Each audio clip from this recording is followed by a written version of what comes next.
Hello, എല്ലാവർക്കും മിനീസ് കിച്ചണിലേക്ക് സ്വാഗതം. നമുക്കിന്നൊരു കട്ട ചമ്മന്തി ഉണ്ടാക്കാമേ. അപ്പം അതിന് വേണ്ടി തേങ്ങാ ചിരവിയത് 1 cup, Kashmiri chilli powder 1/2 teaspoon, നല്ല മുളക് പൊടി 1/2 ടീസ്പൂണ്, പിന്നെ കുറച്ച് കറിവേപ്പില, 3 ചെറിയ ഉള്ളി, ഇച്ചിരി പുളി, പിന്നെ ഉപ്പ്. ഇത്രയാണ് നമുക്ക് വേണ്ടത്. ഇനി നമുക്ക് തേങ്ങ ചിരവിയത് മിക്സിയുടെ ജാറിലോട്ട് മാറ്റാം. എന്നിട്ട് അതിൻ്റെ കൂടെ ചില്ലി പൗഡർ രണ്ടും മിക്സ് ചെയ്തതും കൂടെ ഇടണം. അത് നല്ലൊരു കട്ട ചമ്മന്തിയാണ്, എല്ലാവർക്കും ഇഷ്ടപ്പെടും.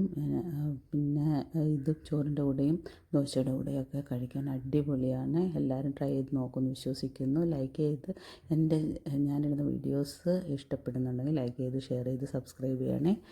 ഞാനിടുന്ന വീഡിയോസ് കിട്ടണമെങ്കിൽ എൻ്റെ ചാനൽ എനേബിൾ ചെയ്യണം. അപ്പം ഇനിയിപ്പോൾ കുറച്ച് ഉപ്പ് കൂടി ഇട്ടിട്ട് നമുക്കൊന്ന് അടിച്ചെടുക്കാം.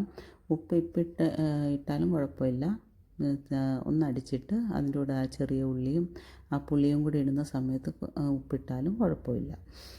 അപ്പം കുറച്ച് കറിവേപ്പിലയും കൂടെ ഇട്ടിട്ട് ഒന്നുകൂടെ ഒന്ന് അടിച്ചെടുക്കണം. വെള്ളമൊന്നും തൊടാതെയാണ് അടിച്ചെടുക്കുന്നത്. ഇതുപോലെ അടിച്ചെടുത്തിട്ട് നമുക്കൊരു ബൗളിലോട്ട് മാറ്റാം.